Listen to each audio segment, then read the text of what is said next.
Ipinanganak si Joey sa isang silid na punong-puno ng katahimikan. Halos kasing bigat ng hangin ang kadiliman na bumabalot dito. Sa maliit na kubo sa gitna ng masukal na kagubatan, humihilab ang tiyan ni Elisa, ang kanyang ina, habang nakahiga sa luma at nangingitim na banig. Ang mga kandila sa paligid ay pilit na nagbibigay liwanag, subalit hindi sapat upang itaboy ang anino ng takot na bumabalot sa bawat sulok ng silid. Malamig ang hangin, tila nagbabadya ng kasawian. Hindi sigurado si Lola Rosa kung paano hahawakan ang lahat ng nangyayari. Matanda na siya, nanginginig ang mga kamay, ngunit wala siyang pagpipilian kundi tulungan ang kanyang anak na magsilang. Matagal nang wala ang asawa ni Elisa, na naglaho isang gabi at hindi na muling bumalik. "Kaya natin to," bulong ni Lola Rosa, bagamat ang sarili niyang tinig ay tila nagdududa. Habang lumalalim ang gabi, lalong sumisidhi ang pag-ungol ni Elisa. Pinipilit niyang pigilan ang luha, ngunit bumigay rin ito. "Inay, hindi ko na kaya." Mangiyak-ngiyak niyang sabi, pawis na pawis ang kanyang noo.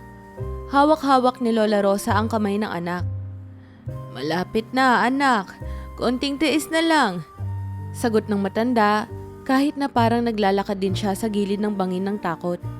At sa huling sigaw ni Elisa, isang malakas na iyak ang pumuno sa katahimikan ng silid. Isang musmos na sanggol, si Joey, ang sumalubong sa mundo, na para bang siya lamang ang may boses sa kalawakan. Ngunit sa parehong sandali, dumaan ang malamig na hangin sa paligid at bumagsak ang kamay ni Elisa mula sa pagkakahawak kay Lola Rosa. "Anak," mahina, halos walang tunog na tanong ni Lola Rosa. Ngunit alam niya ang sagot. Nanginginig niyang tinapik ang pisngi ni Elisa. Ngunit wala itong sagot. Walang reaksyon. Ang mga mata ni Elisa ay nakapikit na para bang nakahanap na siya ng pahinga mula sa lahat ng hirap. Lumuhod si Lola Rosa sa tabi ng katawan ng kanyang anak. Pilit niyang pinapakalma ang sarili. Ngunit sumabog ang kanyang luha. Isang hagulgol na matagal na niyang kinikimkim ang sumama sa hangin ng gabi.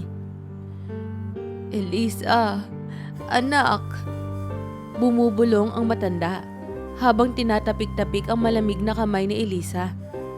Ngunit nang marinig niya ang pag-iyak ni Joey, bumalik ang kanyang diwa. Dahan-dahan niyang kinuha ang sanggol mula sa mga damit na balot nito. "Shh, apo, andito na si Lola," bulong niya habang pinupunasan ang mumunting mukha nito. Nakita niya ang mga mata ni Joey na hindi maikakailang tila kumukuha ng lakas mula sa dilim. Malinaw, pero may misteryong dala. Wala siyang ideya kung anong magiging kapalaran ng batang ito. Ngunit alam niyang responsibilidad na niya ang buhay nito. Inilibing ni Lola Rosa sa Elisa sa tabi ng puno ng malaking nara sa likod ng kanilang kubo. Tahimik, walang saksi, at ang tanging kasama nila ay ang kalikasan na lumuluha rin kasama ng matanda. Araw-araw, tinatanaw niya ang libingan ng kanyang anak habang karga si Joey. Mula noon, si Joey ay lumaki sa piling ni Lola Rosa. Hindi na muling bumalik ang liwanag sa lumang kubo na iyon.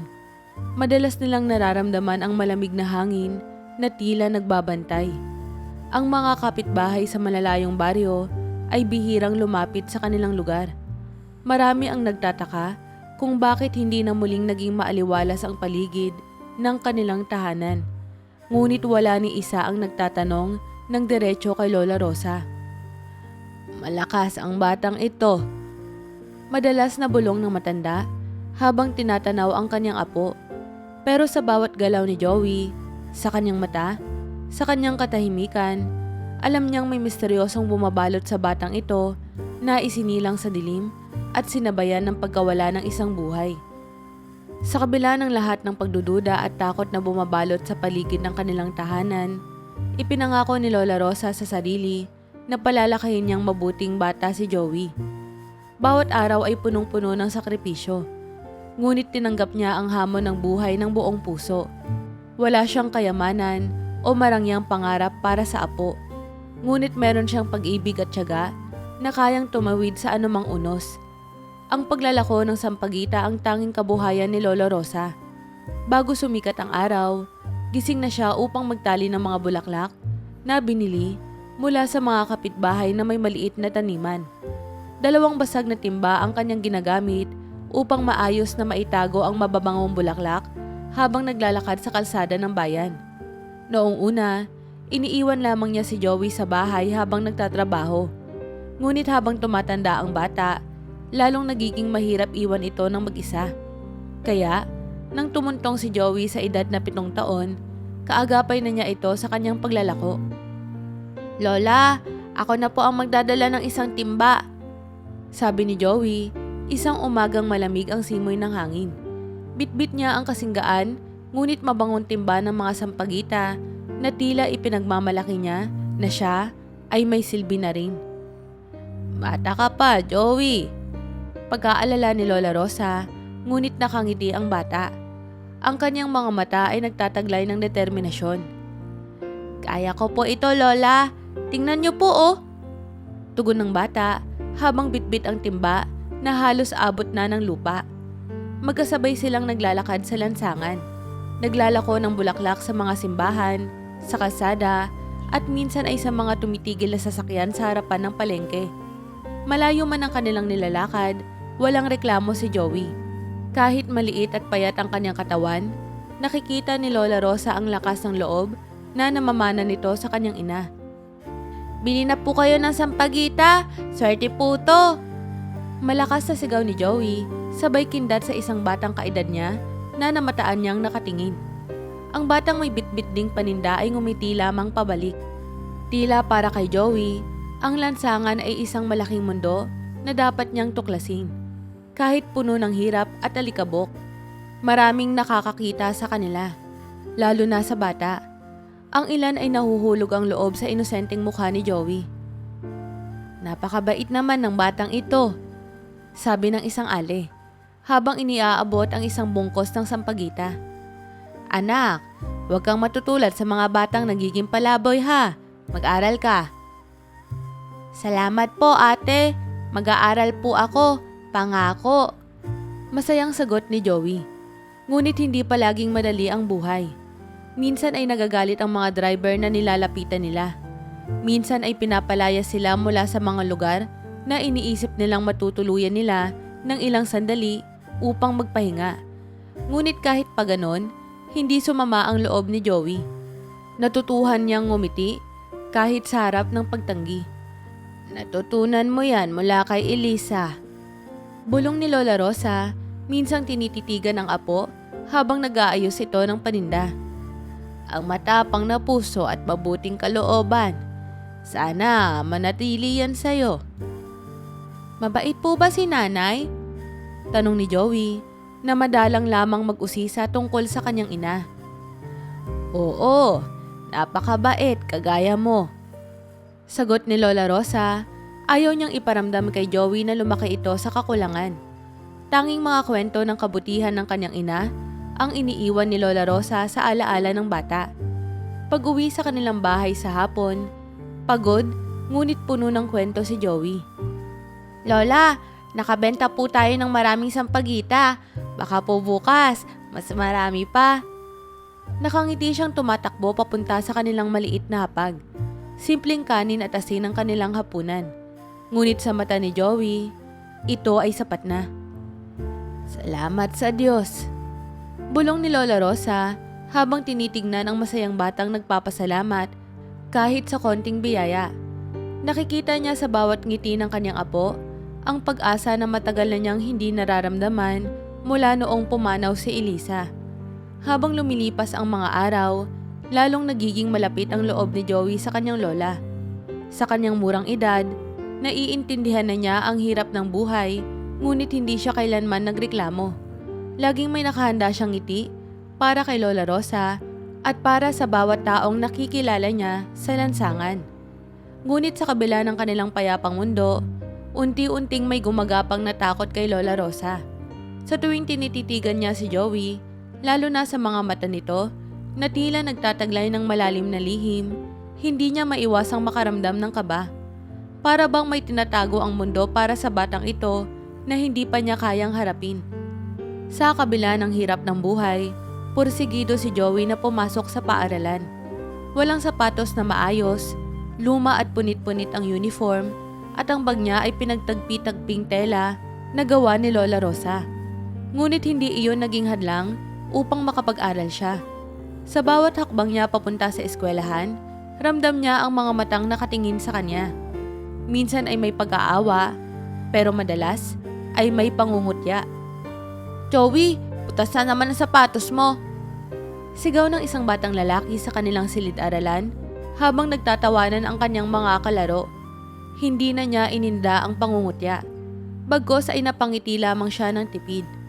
Sa isip niya, mas mahalaga ang natutunan niya sa loob ng classroom kaysa sa kanilang sinasabi. "Wala ka na namang baon?" Tanong ng isa pang kaklase.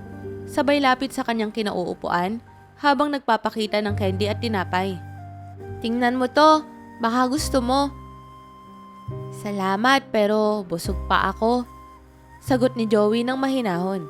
Kahit kumakalam ang kanyang sikmura, sanay na siyang tiisin ng gutom. Ang iniisip niya lang ay ang mga pangarap niya at ang pag-asa na balang araw, hindi na siya kailangang kutsain ng kahit sino. Tuwing umaga, bago pumasok, madalas nakasama niya si Lola Rosa sa paglalako ng sampagita.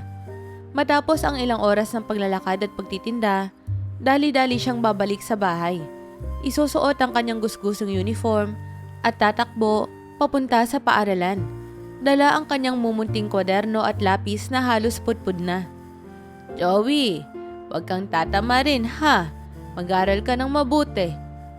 Paalala ni Lola Rosa habang inaayos ang kwelyo sa uniform niya. "Balang araw, hindi na tayo ganito kahirap." "Opo Lola, magtatapos po ako. Pangako po yan," sagot ni Joey, sabay yuko para humalik sa kamay ng kanyang lola. Lagi niyang sinasabi iyon, at sa bawat pagbigkas niya ng mga salitang iyon, lalong tumitibay ang kanyang loob. Sa paaralan, kahit inaapi siya ng ilan, meron ding mga guro at kaklaseng nakakakita ng kabutihan at sipag ni Joey. Isa sa mga ito ay si Guro Teresa, na tahimik na humahanga sa bata. "Joey, maaga ka na namang pumasok." Bati ni Teacher Teresa nang minsang makita siyang naglilinis ng silid bago pa man magsimula ang klase.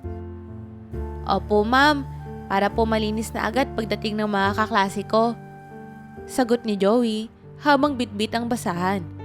Hindi lamang siya kilala sa paaralan dahil sa kanyang kahirapan, kundi pati na rin sa kanyang talino at kabaitan. Sa bawat pagsusulit, kahit gamit lamang ang luma at punit na notebook, lagi siyang nangunguna. Palagi niyang iniisip na ang edukasyon ang magiging daan niya upang magbago ang kanilang buhay. "Si Joey na naman, bakit lagi siya ang pinakamataas?" Minsan ay bulalas ng isang kaklase na halatang naiinggit. Ngunit hindi iyon pinansin ni Joey. Sa halip, palagi niyang sinasabi sa sarili, "Hindi ko kailangan ng palakpakan, kailangan ko lang ng pagkakataon." Kapag uwian na, hindi naglalaro si Joey tulad ng ibang mga bata. Naglalakad siya pauwi, kadalasan ay nag-iisa. Iniisip ang mga bagay na kailangang gawin. Pagdating sa bahay, inaabutan niya si Lola Rosa na nag-aayos ng mga sampagita. Agad siyang tumutulong sa lola niya upang makatapos sila sa trabaho bago dumilim.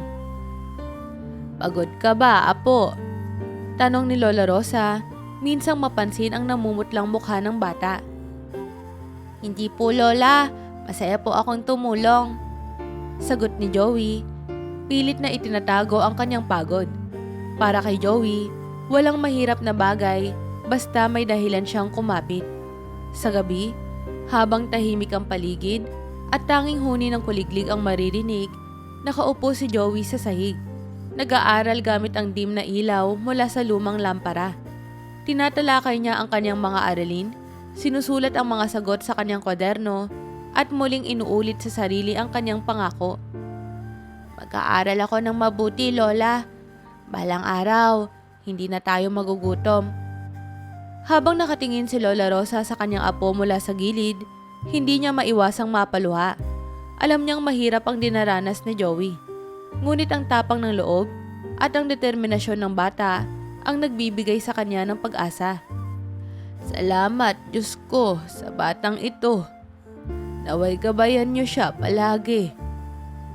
At sa bawat gabi, kahit pagod na pagod si Joey, hindi siya kailanman nawala ng pag-asa. Ang hirap ng buhay ay nagiging gasolina ng kanyang pangarap. At alam niyang darating ang araw na mababago niya ang takbo ng kanilang kapalaran. Lumipas ang mga araw at lalong napansin ng mga tao ang pagiging huwarang bata ni Joey.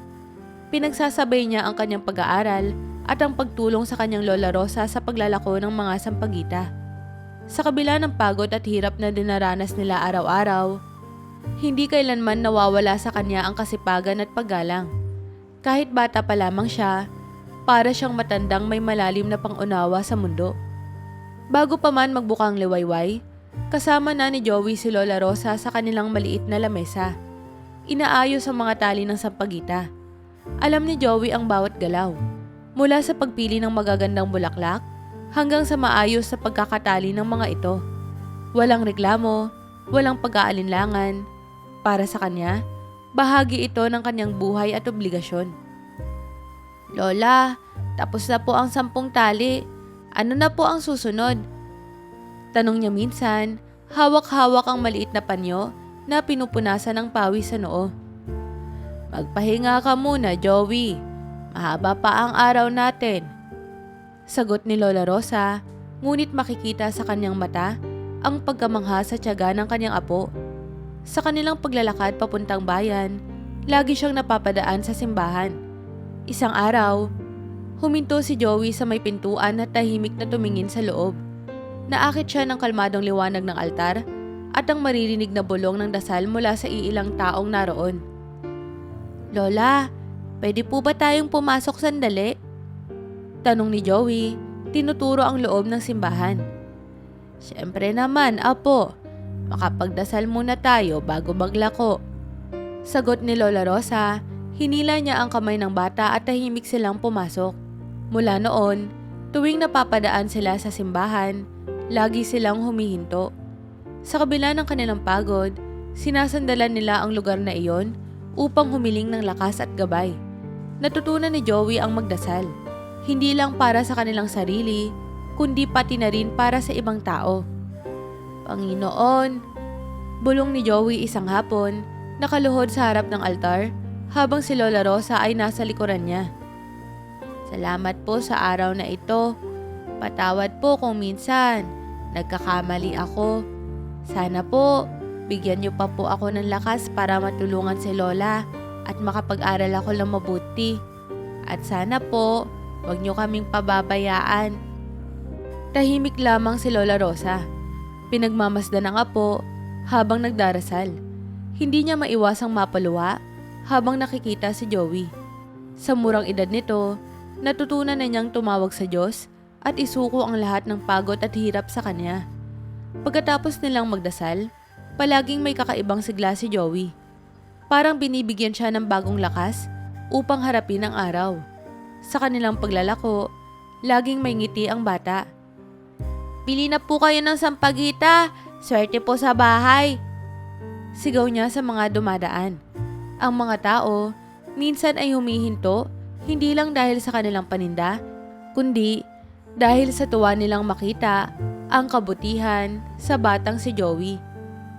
Lola, ang bait naman ng apo mo. Sabi ng isa na bumili ng 3 tali ng sampagita. Hindi madaling makakita ng ganyang kabata na masipag at magalang. Salamat po. Tugon ni Lola Rosa, hawak ang mga bariyang inabot ng matanda. Sa puso niya, ramdam niya ang init ng pagmamalaki para sa kanyang apo. Kahit sa kanyang paaralan, napansin ng mga guro ang pagiging responsable ni Joey. Hindi lang matalino ang batang yan, sabi ni Teacher Teresa sa mga kasamang guro. May disiplina sa sarili, may respeto sa matatanda, at higit sa lahat, may puso. Pagdating ng gabi, matapos ang pag-aaral at pagtulong kay Lola Rosa, lagi niyang inaalala ang araw ng nagdaan. Bago siya matulog, nauupo siya sa gilid ng kanilang banig. Pipikit at muling magdarasal. Salamat po, Panginoon, sa panibagong araw. Bigyan niyo po sana si Lola ng lakas at sana po, huwag niyo kaming pababayaan kahit kailan. Sa bawat dasal ni Joey, tila unti-unti niyang naitatayo ang matibay na pundasyon ng kanyang pangarap. Hindi niya hinayaan ang kahirapan o ang pangungutya ng ibang tao na sirain ang kanyang loob. Sa halip, ginagamit niya ang bawat hamon bilang lakas upang magpatuloy. Sa mga mata ni Lola Rosa, nakikita niya ang isang batang puno ng kabutihan at pag-asa. Isang batang magiging dahilan ng kanilang pag-ahon mula sa kahirapan. At sa bawat dasal ni Joey, lumalalim ang kanyang pananampalataya na balang araw, ang kanilang mga sakripisyo ay magkakaroon ng bunga. Isang araw, tulad ng nakasanayan, dumaan sina Joey at Lola Rosa sa simbahan bago simula ng kanilang araw ng paglalako. Tahimik silang pumasok sa loob, umupo sa pinakalikurang bangko at sinimula ng kanilang pagdarasal. Halos walang tao sa simbahan. Tanging iilang mga nakaluhod na deboto ang naroon at ang tilaok ng mga ibon mula sa labas ang tanging tunog na umaalingaw-ngaw. Para kay Joey, ang sandaling ito ay laging nagbibigay sa kanya ng kapayapaan. Ngunit sa araw na ito, ang kapayapaang iyon ay mabilis na naputol. Anong ginagawa niyo dito? Malamig at matalim na boses ang pumunit sa katahimikan. Isang sakristan ang lumapit sa kanilang dalawa. Nakakunot ang noo at halatang iritado. Nagulat si Lola Rosa, ngunit pinilit niyang ngumiti at magpaliwanag. Magdadasal lang po kami, iho. Hindi po kami manggugulo. Di niyo ba naiintindihan? Hindi para sa inyong lugar na to. Mariin ang boses ng sakristan habang pinagmamasdan ang kanilang itsura. Ang gusgusing damit ni Joey at ang lumang suot ni Lola Rosa. Para bang ang kanilang kahirapan ay isang insulto sa banal na lugar na iyon. Pasensya na po. Aalis na po kami. Mahina, ngunit magalang na tugon ni Lola Rosa. Ngunit hindi na siya pinakinggan pa ng sakristan. Agad nitong hinawakan ang braso ni Lola Rosa at pilit silang kinaladkad palabas. Naku, wag po! Sigaw ni Joey. Pilit niyang pinipigilan ng sakristan na hawak ang kanyang lola. Hindi naman po kami gumagawa ng masama. Lumikha ng komosyon ang nangyayari. Ang ilang mga tao sa simbahan ay nagsimulang lumingon. Nagbubulungan habang pinagmamasdan ang pagtulak sa kanila palabas. Nakita ni Joey ang pagkatumba ng ilang tali ng sampagita na dala ng kanyang lola. Na tila simbolo ng bumagsak nilang dignidad sa harap ng mga taong nagmamasid. Ano bang ginagawa mo? Sigaw ng isang malalim na boses. Tumigil ang kaguluhan nang dumating ang pari. Isang matandang lalaki na nakasuot ng simpleng puting abito. Siya ay nagmamadaling lumapit at ang bigat ng kanyang presensya ay agad na nagbigay ng katahimikan sa paligid. Padre, pasensya na po pero hindi sila dapat nandito. Paliwanag ng sakristan, pilit na hinahabol ang kanyang hininga. Tingnan niyo po sila, mga namamalimos lang siguro. Patahimikin mo ang iyong bibig. Malamig, ngunit mahinahon na sagot ng pari habang tinititigan ng sakristan. Lumapit siya kay Lola Rosa at kay Joey, na parehong halatang nagulat at nahihiya sa nangyari. Ano po ang nangyayari dito? Tanong ng pari habang tinutulungan si Lola Rosa na tumayo ng maayos. Pasensya na po, padre. Nanginginig na sabi ni Lola Rosa. Wala po kaming intensyong manggulo. Sandali lang po sana kami na magdadasal. Tumingin ang pari kay Joey. Natahimik lamang, ngunit mariin ang pagkakahawak sa kamay ng kanyang lola. Sa kabila ng pangyayari, nanatili siyang matatag. Ang mga mata niya ay nagtataglay ng sakit at pagkalito. Simbahan ito ng Diyos. Sabi ng pari, ang tinig niya ay banayad ngunit matigas.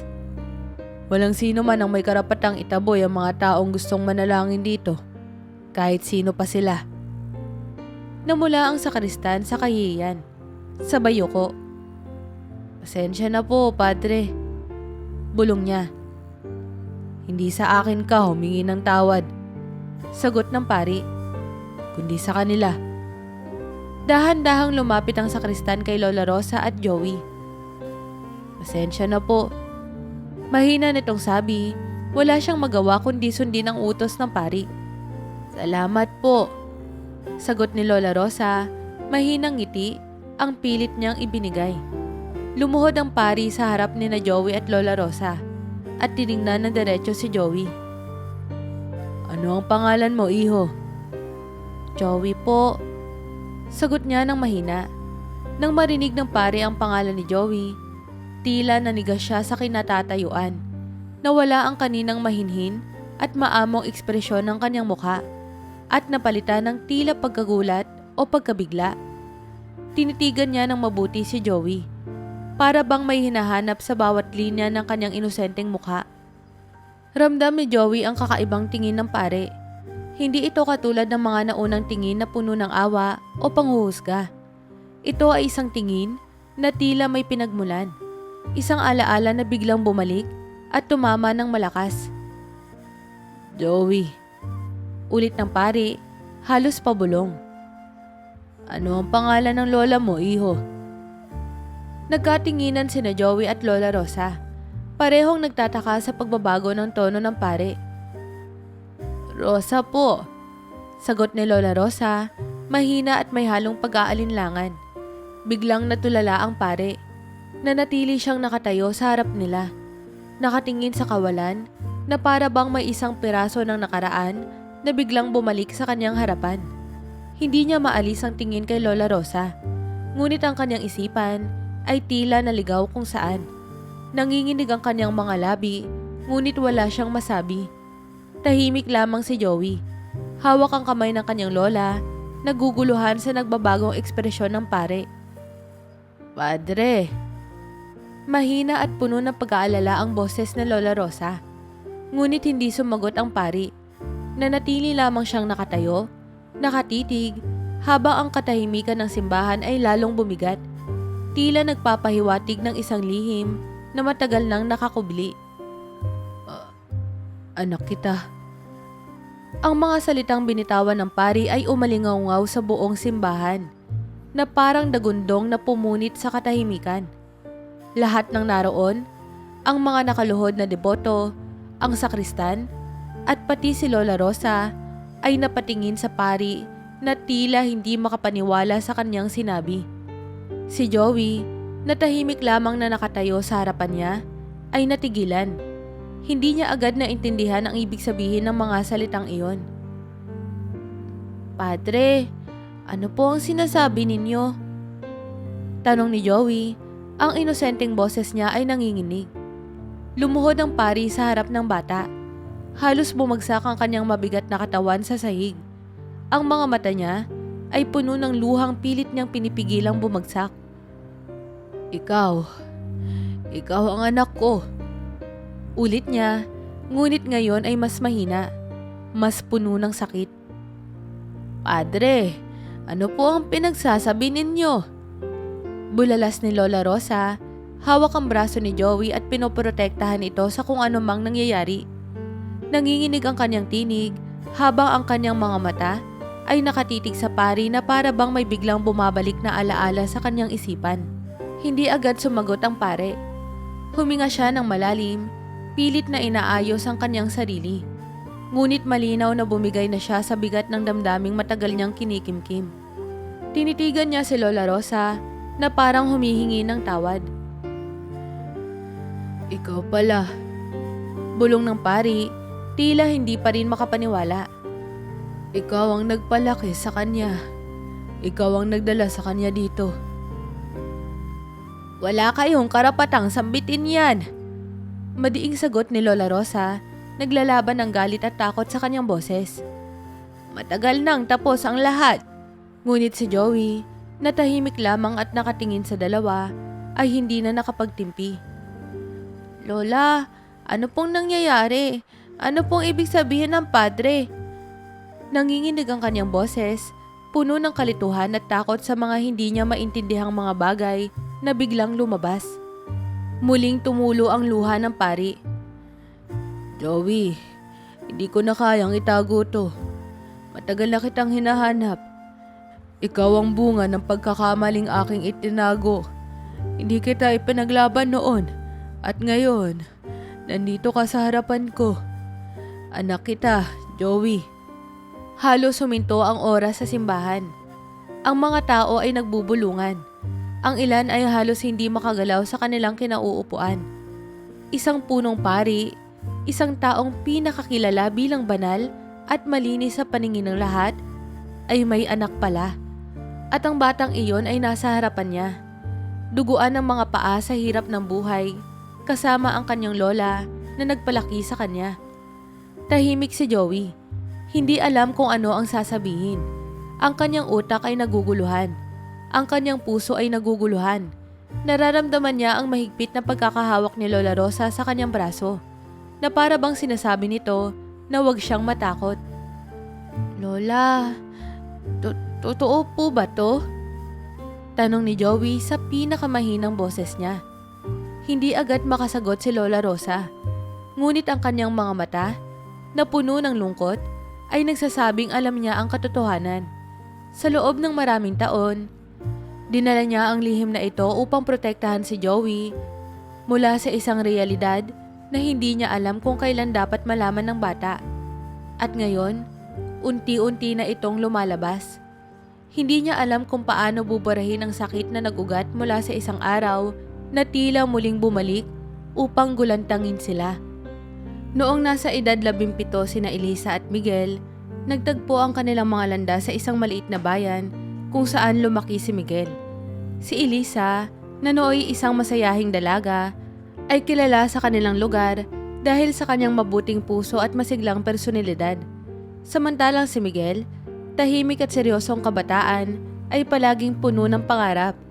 Isang pangarap na maglingkod sa simbahan bilang isang pare. Hindi inaasahan ni Miguel na makikilala si Elisa sa isang piyesta sa kanilang baryo. Magkaiba sila. Si Elisa ay tila araw na nagbibigay liwanag sa paligid, habang si Miguel ay parang ulap na laging nag-iisip ng malalim. Ngunit sa kabila ng kanilang pagkakaiba, nagkaroon ng puwang ang kanilang mga puso para sa isa't isa. Ang bawat araw na magkasama sila ay puno ng tawanan, mga simpleng kwentuhan sa ilalim ng puno at mga pangakong tila sinumpaan ng tadhana. Pangarap mo ba talaga yung magpare, Miguel? Minsan ay tanong ni Elisa habang nakaupo sila sa isang burol, tanaw ang papalubog na araw. Oo, sagot ni Miguel, tinig na puno ng determinasyon. Gusto kong ialay ang buhay ko sa Diyos. Alam kong ito ang tamang daan para sa akin. Ngumiti lamang si Elisa. Ngunit sa kanyang puso, alam niyang unti-unti nang lumalayo sa kanya ang lalaking minamahal niya. Kahit anong pilit niya, hindi niya kayang hadlangan ang pangarap ni Miguel. At sa murang edad nila, pinili nilang sundin ang kanilang mga damdamin. Isang pagmamahalan na puro, masaya, ngunit batid nilang walang katiyakan. Ngunit isang araw, bigla na lamang nawala si Miguel. Walang paalam, walang paliwanag. Umalis siya upang simulan ang kanyang paglalakbay patungo sa seminaryo. Iyak ng iyak sa Elisa nang malaman niyang tuluyan nang umalis si Miguel. Ang pangarap ni Miguel ang naging hadlang sa kanilang pagmamahalan at iniwan siyang mag-isa. Hindi alam na may iniwan din siyang binhi sa sinapupunan ni Elisa. Lumipas ang mga buwan at napansin ng mga tao ang pagbabago kay Elisa. Tahimik siya at palaging nagkukulong sa kanilang bahay. Nang malaman ng kanyang ina, si Lola Rosa, ang kalagayan niya, halos bumagsak ang mundo ng matanda. Bakit anak? Bakit mo ito itinago? Luha ang tanong ni Rosa nang malaman niyang nagdadalang tao si Elisa. Patawarin niyo po ako, inay. Sagot ni Elisa, tinatapik ang kanyang tiyan na noon ay malaki na. Di ko po ito pinlano. Mahal ko po si Miguel. Hindi na muling nabanggit ni Elisa ang pangalan ni Miguel sa kanilang tahanan. Kahit pa sinubukan niyang ipaglaban ang kanilang alaala, alam niyang wala na siyang magagawa. Naiwan siyang mag-isa at ipinanganak niya si Joey sa isang madilim na silid. Kasama lamang ang kanyang ina na buong tapang siyang inalagaan hanggang sa huling hininga niya. Samantala, si Miguel na naging Padre Miguel makalipas ang maraming taon ay nanatiling hindi alam ang bunga ng kanilang pagmamahalan. Inakala niyang iniwan niya lamang si Elisa ng may sugatan na puso. Ngunit hindi niya alam na iniwan din niya ang isang responsibilidad, ang kanyang anak na si Joey. At sa araw na iyon, nang tumambad sa kanya ang pangalan ni Joey at ni Lola Rosa, bumalik sa kanya ang lahat ng alaala. Ang kanyang pagmamahal kay Elisa, ang kanyang pangarap na pinili niya kaysa sa kanilang pag-iibigan, at ngayon, ang bunga ng kanyang mga desisyon ay nasa harapan niya. Isang batang nagsusumamo ng pag-unawa sa gitna ng pagkalito. Nang bumalik sa wisyo si Lola Rosa, unti-unting bumigat ang kanyang dibdib habang nakatitig sa pari sa kanilang harapan. Sa lahat ng taon na lumipas, hindi niya kailanman inisip na darating ang araw na magtatagpo silang muli. Hindi niya inakala na ang Padre Miguel, ang lalaking minsang naging bahagi ng buhay ng kanyang anak na si Elisa, ang siyang narito ngayon. Ang kanyang mga mata ay nanlabo, punong-puno ng sakit na matagal niyang itinago. Miguel. Mahina niyang sambit, para bang ang pangalan na iyon ay sumasaksak sa kanyang puso. Halos mabura ang mukha ng pari sa hiya at lungkot nang marinig ang tinig ni Lola Rosa. Nakita niya kung paano ito tinitigan ng matanda. Hindi bilang isang pari, kundi bilang isang lalaking iniwan ng kanyang anak sa pinakamadilim na bahagi ng buhay nito.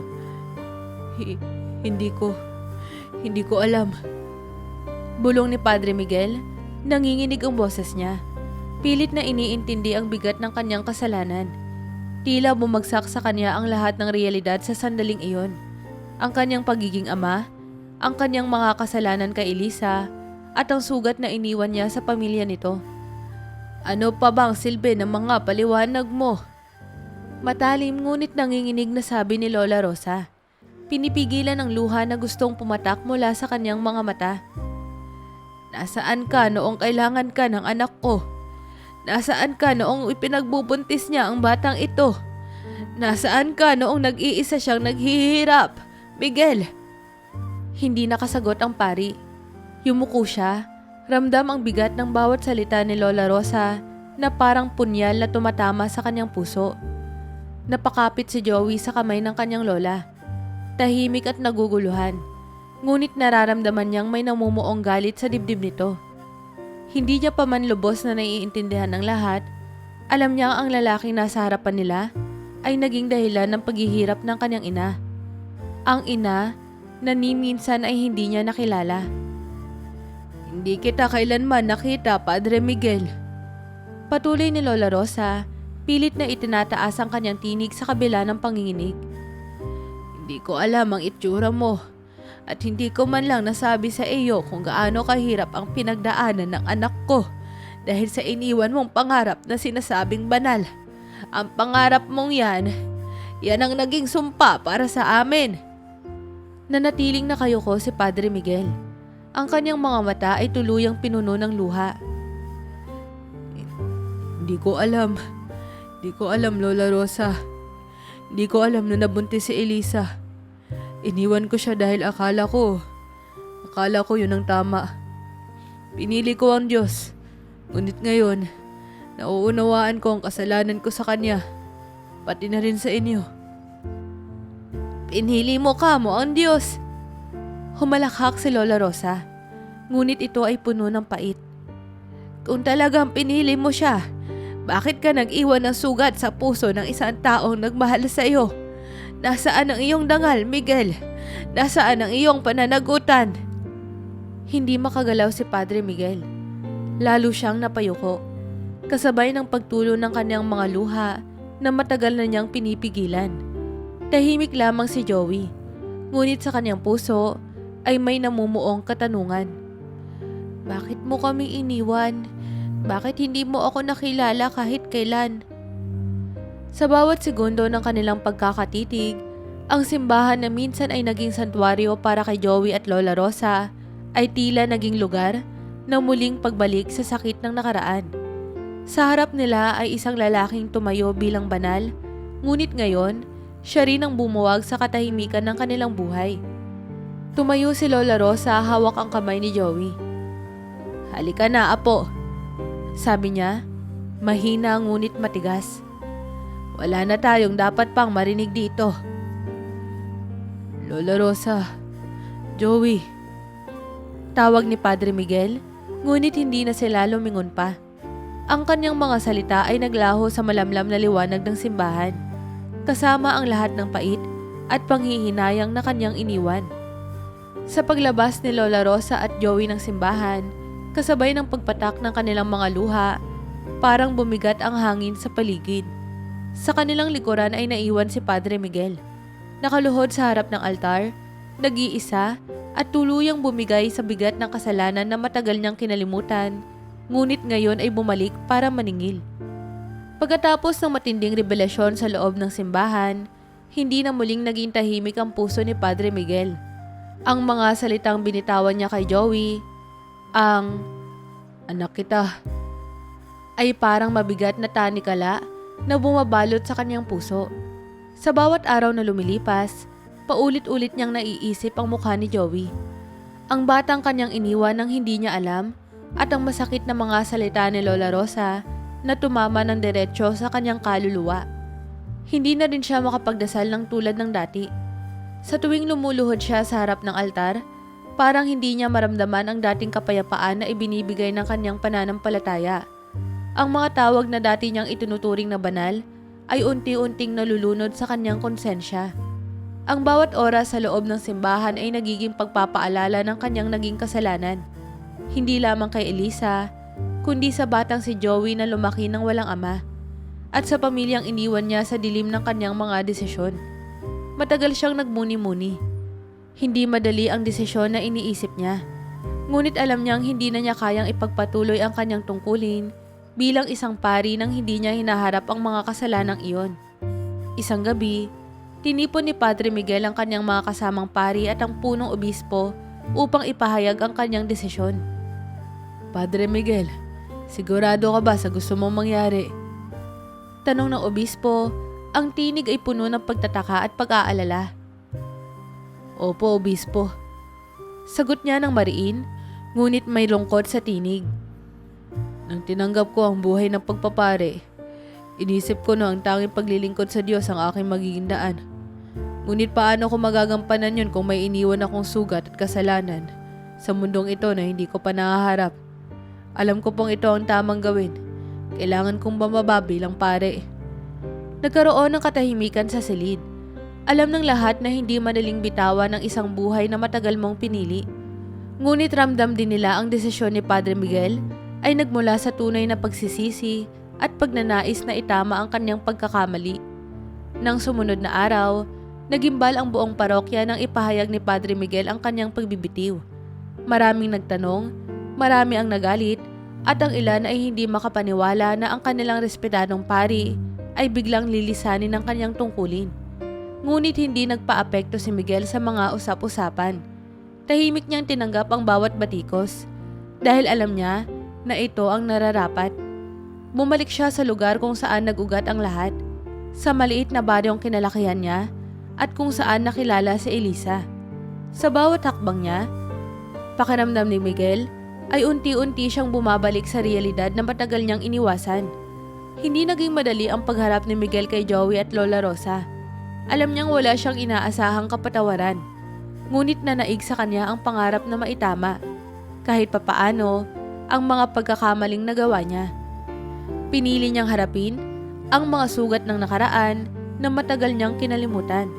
Sa araw na muling nagkita sila, nakatayo si Miguel sa harap ng kanilang maliit na kubo. Tahimik niyang tinawag si Lola Rosa, na lumabas na may halong gulat at galit sa kanyang muka. "Ano na naman ang ginagawa mo dito?" Malamig na tanong ni Lola Rosa. Ang mga mata ay matalim na nakatingin sa kanya. "Lola Rosa, wala akong karapatang humarap sa inyo. Ngunit nandito ako hindi upang humingi ng kapatawaran, kundi upang ayusin, kahit papaano, ang mga naiwang sugat." Sagot ni Miguel, baka sa kanyang boses ang pagsisisi. Lumabas si Joey mula sa loob ng bahay. Hawak ang kanyang lumang kwaderno. Nang makita niya si Miguel, nagtaka siyang tumitig dito. "Kayo po ulit," mahina niyang sabi. "Joey," sabi ni Miguel, halos pabulong. "Anak, gusto kong makilala ka. Kung papayagan mo ako, hindi ko maibabalik ang mga taon na nawala. Ngunit gagawin ko ang lahat para maipakita sa'yo na nandito ako." Tahimik lamang si Joey. Tinititigan niya ang lalaki sa harapan niya. Ang lalaking sinasabing ama niya. Sa loob niya ay may halo-halong damdamin. Galit, pagkalito, ngunit sa kaibuturan ng kanyang damdamin, ang pagnanais na malaman kung sino siya. Si Lola Rosa naman, na nakamasid sa kanila, ay huminga ng malalim. "Hindi ko alam kung may lugar ka pa ba sa buhay ng apo ko, Miguel. Pero kung totoo ang sinasabi mo, patunayan mo." Tumango si Miguel. Alam niyang mahaba at mahirap ang landas na kailangan niyang tahakin upang mapatunayan ang sarili. Ngunit handa siyang tanggapin ang lahat ng sakit, lahat ng hirap, kung ito ang paraan upang maibalik ang tiwala ng kanyang anak at ng pamilyang minsan niyang iniwan. Sa unang pagkakataon, naramdaman niyang nagawa niya ang unang hakbang pabalik sa pagiging isang ama. Isang tungkuling matagal niyang tinalikuran, ngunit ngayon ay pinipili niyang yakapin, kahit gaano pa kahirap. Ginawa ni Miguel ang lahat upang patunayan na karapat-dapat siyang makapasok sa buhay ni Joey. Alam niyang wala siyang karapatang basta na lamang bumalik. Kaya tahimik at marahan niyang itinahi ang pira-pirasong tiwala na nawala dahil sa kanyang mga pagkakamali. Araw-araw, nagbabalik si Miguel sa maliit na kubo ni na Joey at Lola Rosa. Nagdala siya ng pagkain, damit, at mga gamit pang eskwela para kay Joey. Hindi niya ito ginagawa para lamang makuha ang kanilang simpatya, kundi upang magsimula ng koneksyon. Isang bagay na hindi nabigyan ng pagkakataon sa pagitan niya at ng kanyang anak. "Hindi ko binibili ang patawad niyo," laging sinasabi ni Miguel kay Lola Rosa sa tuwing tinatanggihan siya nitong tanggapin ang kanyang mga alay. "Gusto ko lang po na kahit papaano, mabawasan po ang bigat na iniwan ko sa inyo." Nagsimula ring dumalaw si Miguel sa eskwelahan ni Joey. Sa tuwing may pagtatanghal o maikling programa, makikita si Miguel na tahimik na nakatayo sa likuran. Pinagmamasdan ng bata. Minsan, mapapansin ito ni Joey at tititigan siya ng ilang saglit. Hindi niya palubos na matanggap ang kanyang presensya. Ngunit unti-unting nawawala ang galit sa kanyang puso. Nakikita niya ang pagsisikap ng lalaking ito. Si Lola Rosa, na matagal nang nagkimkim ng galit, ay hindi rin maiwasan ang unti-unting paglambot ng kanyang puso. Minsan, nakikita niyang naglilinis ng bakuran si Miguel. Pawis na pawis, kahit walang sino mang nag-utos sa kanya. O di kaya, nakikita niyang nagkukumpuni ng butas sa bubong ng kanilang kubo. Tahimik, ngunit may determinasyon. Isang gabi, habang naglalako si Joey sa bayan, nakita ni Lola Rosa si Miguel na naglilinis ng sahig sa kanilang kusina. Tahimik ang lahat. Tanging tunog ng kanyang yapak ang naririnig. Hindi niya maiwasang mapatitig sa kanya. At sa unang pagkakataon, hindi galit ang bumabalot sa kanyang dibdib, kundi awa. Awa para sa lalaking minsang iniwan ng kanyang anak, ngunit ngayon ay nagpapakumbaba upang itama ang lahat. "Bakit mo ito ginagawa, Miguel?" tanong ni Lola Rosa. Ang tinig ay mas malambot na ngayon. "May mga bagay na hindi mo na maibabalik." Tumigil si Miguel at tumingin sa kanya. "Alam ko po, Lola Rosa," sagot niya, puno ng pagsisisi. "Pero kahit hindi ko po maibalik ang nakaraan, gusto ko pong malaman ni Joey na nandito po ako. Ayaw ko pong mamuhay sa panibagong kasinungalingan. Kailangan niya pong malaman na sa kabila ng lahat, mahal ko siya bilang anak ko." Napayuko si Lola Rosa. Matagal bago siya sumagot. "Si Elisa, mahal na mahal ka niya noon. Kung naaririto siya, baka..." Tumigil siya sa pagsasalita. Hindi kayang ituloy ang kanyang iniisip. Sa paglipas ng mga buwan, nakita ni Lola Rosa ang pagbabagong dala ni Miguel. Hindi niya lamang ipinapakita ang pagsisikap kay Joey, kundi pati na rin ang respeto at pasensya sa kanya bilang ina ng pumanaw na si Elisa. Ang mga dating galit at sama ng loob na kinikimkim niya ng matagal ay tila unti-unting nabubura, gaya ng mga alikabok na hinahangin sa tuwing nagwawali si Miguel sa kanilang bakuran. Isang araw, habang nagtatali ng sampagita si Lola Rosa, lumapit si Miguel at tahimik na naupo sa tabi niya. Matapos ang ilang sandali ng katahimikan, nagsalita si Lola Rosa. Miguel, hindi ko akalaing darating ang araw na matututunan kitang patawarin. Matagal ko nang iniisip na hindi na kita kayang tignan ng walang galit sa puso ko. Pero sa lahat ng ginawa mo, sa lahat ng binigay mo para kay Joey, siguro, tama lang na bigyan kita ng pagkakataon. Tumigil si Miguel sa kanyang ginagawa. Napatingin kay Lola Rosa at baka sa kanyang mga mata ang hindi maipaliwanag na kaluwagan. Salamat po, Lola Rosa. Di ko po alam kung anong gagawin ko kung hindi mo po sinabi yan. Huwag mong sayangin ang pagkakataong ito, sabi ni Lola Rosa, mahigpit ang tinig ngunit may bahid ng lambing. Huwag mong iiwan si Joey. Huwag mo siyang bibiguin. Tumango si Miguel sabay bulong. Hindi ko na po siya iiwan, Lola Rosa. Ipinapangako ko po yan. Mula noon, unti-unting natutunan ni Lola Rosa na patawarin si Miguel. Hindi niya kanilumutan ang sugat ng nakaraan. Ngunit sa kanyang puso, natutunan niyang tanggapin na ang pagpapatawad ay hindi nangangahulugang kalimutan ang lahat, kundi isang desisyon upang magpatuloy at bigyan ng bagong pag-asa ang natitirang mga taon nila. Sa kanilang tahanan, unti-unting bumalik ang liwanag na matagal nang nawala. Si Joey na dati ay puno ng pagkalito ay nagsimulang ngumiti ng mas malaya. At si Miguel, sa wakas, ay nakahanap ng lugar kung saan maaari siyang bumawi at magbigay ng pagmamahal na matagal niyang ipinagkait sa kanyang anak. Nang tuluyan nang pumasok si Miguel sa buhay ni na Joey at Lola Rosa, unti-unting nagbago ang takbo ng kanilang araw-araw na pamumuhay. Ang dating mabigat na buhay na puno ng pagod at pangamba ay nagkaroon ng kakaibang ginhawa na matagal nang hindi nila nararamdaman. Isang umaga, habang inaayos ni Lola Rosa ang mga tali ng sampagita sa kanilang maliit na lamesa, biglang dumating si Miguel. Nakasuot lamang siya ng simpleng damit, bitbit ang ilang supot ng pagkain at mga bagong gamit pang eskwela para kay Joey. Tama na po yan, Lola Rosa, sabi ni Miguel, mahina ngunit mariin ang tono. Nilapag niya ang mga dala sa mesa at naupo sa tabi ng matanda. Hindi mo na po kailangan gawin to. Kayo na po ni Joey ang responsibilidad ko na ngayon. Nagtaas ng tingin si Lola Rosa. Pilit pa ring isinasantabi ang ideya na umasa sa kanya. Miguel, sanay na kami rito. Huwag mong intindihin. Huwag na po kayong tumanggi. Putol ni Miguel, ang tinig ay puno ng katiyakan. Marami na po kayong tiniis. Lalo ka na po, Lola Rosa. Simula ngayon, hayaan mo po akong bumawi. Akin na ang bahala sa inyo. Hindi agad nakasagot si Lola Rosa. Matagal niyang tinitigan si Miguel. Pilit na hinahanap ang kasiguruhan sa mga mata nito. Ngunit ang nakita niya ay ang tapat na pagnanais na itama ang lahat. Isang bagay na hindi na niya kayang pabulaanan. Kung yan ang nais mo, Miguel.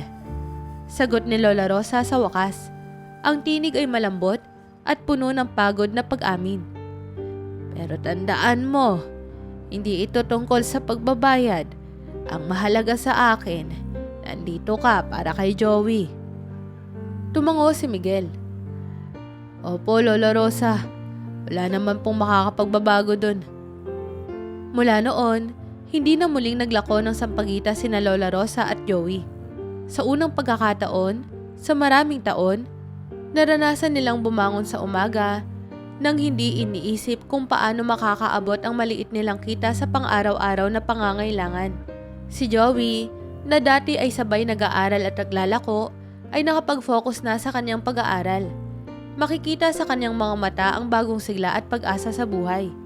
Hindi na siya nakakaranas ng gutom sa klase o napapagod sa paglalakad ng malalayong lugar. Laging naroon si Miguel, umaalalay sa kanya. Isang ama na unti-unting bumabawi sa mga taong nawala. Anak, tapusin mo ang pag-aaral mo. Pangarapin mo ang mga bagay na hindi ko nagawa noon. Madalas sabihin ni Miguel kay Joey habang tinutulungan niya ito na gumawa ng homework sa gabi. Si Lola Rosa naman, kahit nahirapan noong una, ay natutunan ng tanggapin ang bagong ginhawang ibinibigay ni Miguel.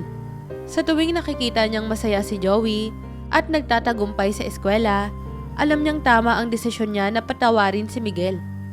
Ang dating galit at sama ng loob ay napalitan ng tahimik na pasasalamat. Isang gabi, habang nagluluto si Lola Rosa at tinutulungan siya ni Joey sa kusina, dumating si Miguel na may bitbit na lumang aklat. Para sa'yo to, Joey, sabi niya habang iniaabot ang libro. Gusto ko lang ipaalala sa'yo na kahit mahirap ang simula, laging may pag-asa sa dulo. Tinitigan ni Joey ang libro at ngumiti. Salamat po, Tay. Sagot niya. Sa unang pagkakataon ay tinawag siyang tatay na parang musika sa tenga ni Miguel. Nagkatinginan sina Lola Rosa at Miguel. Sa sandaling iyon, alam nilang nagkaroon na ng bagong simula. Isang simula na puno ng pag-asa, pag-unawa at kapatawaran. Naging magaan ang buhay ni Joey sa paglipas na panahon. Hindi na siya pumapasok sa paaralan na nakaluma at punit-punit na damit. Sa wakas, meron na siyang maayos at kumpletong gamit sa eskwela. Mga bagong notebook, lapis, at isang bag na ipinagmamalaki niyang ipinapasan sa kanyang balikat. Ang dati niyang pagod na mukha ay napalitan ng ngiti at kasiglahan na para bang unti-unti nang nabubura ang mga alaalang nagpapabigat sa kanyang buhay noon. Si Miguel, bilang isang ama, ay hindi lamang nagbigay ng material na bagay para kay Joey. Siya ay laging naroon sa bawat hakbang ng buhay ng bata. Sa mga proyektong kailangang tapusin, sa mga araling mahirap intindihin, at maging sa mga araw na gusto lang niyang may karamay. Hindi naging madali ang pagbabalik ni Miguel. Ngunit hindi siya sumuko sa pagsusumikap na bumawi at mapunan ang mga taon ng pagkukulang niya bilang ama. Tay, tingnan niyo po! Masayang sabi ni Joey isang hapon habang ipinapakita kay Miguel ang kanyang report card. Mataas po ang mga grado ko. Ngumiti si Miguel. Binasa ang bawat marka sa papel at tumingin kay Joey nang may pagmamalaki. Di lang mataas. Napakahusay mo, anak. Napakasipag mo. Lumapit si Joey at niyakap ang kanyang ama. Isang bagay na dati ay hindi niya inakala na mangyayari. Salamat po, tatay. Kung wala po kayo, hindi ko po magagawa to. Nakatayo sa tabi si Lola Rosa. Pinagmamasdan ang dalawa, hindi maipaliwanag ng matanda ang kanyang nararamdaman. Sa kabila ng lahat ng kanilang pinagdaanan, ang galit, sakit at pangungulila, narito sila ngayon, nagtatayo ng bagong simula na puno ng pag-ibig at pag-unawa. Isang gabi, habang nagkukwentuhan sila sa pagkainan, naisip ni Joey ang kanyang ina na hindi niya nakilala. Lola, tatay, ano po kaya ang itsura ni Nanay Elisa? Tanong niya. Ang tinig ay puno ng pag-uusisa, ngunit hindi na gaanong mabigat tulad noon. Nagkatinginan sina Lola Rosa at Miguel. Ang pagbanggit sa pangalan ni Elisa ay nagdala ng halong lungkot at ligaya sa kanilang mga puso. May hawak-hawak na lumang larawan si Miguel. Isang larawan ni Elisa na kinuha noong kabataan niya. Maaliwalas ang mukha at puno ng sigla. Inaabot niya ito kay Joey. Anak, ito ang nanay mo. Mahinang sabi ni Miguel. Isa siyang mabuting tao, matapang at puno ng pagmamahal. Kung nandito siya ngayon, alam kong masaya siya sa lahat ng narating mo. Kasing ganda siya ng ngiti mo, Joey. Dagdag ni Miguel na napapigil ng luha. At alam kong na kung nandito siya ngayon, sobrang magiging proud siya sa'yo. Tinitigan ni Joey ang larawan. Hinaplos ang luma at naninilaw nitong gilid. Sa unang pagkakataon, nakaramdam siya ng koneksyon sa kanyang ina. Kahit na hindi niya ito nakilala. Ngumiti siya at binalingan ng kanyang ama. Kahit hindi ko po siya nakilala, parang naramdaman ko po siyang kasama natin. Kasi, nandito po kayo, tatay. Nandito si Lola. Buo na po tayo. Sa gabing iyon, natulog si Joey na may ngiti sa kanyang labi. Hindi man niya nakilala ang kanyang ina, hindi niya naisip na kulang ang kanyang buhay. Nararamdaman niya ang pagmamahal na bumabalot sa kanya mula sa kanyang lola na nagpalaki sa kanya ng may tiyaga at mula sa kanyang ama na bumalik upang bumawi at ipakita kung gaano siya kahalaga. Ang kanilang kubo na dati ay puno ng lungkot at katahimikan ay ngayon ay puno ng tawanan at saya. Ang mga dingding nito ay saksi sa kanilang bagong buhay. Isang buhay na hindi perpekto, ngunit buo at puno ng pagmamahalan.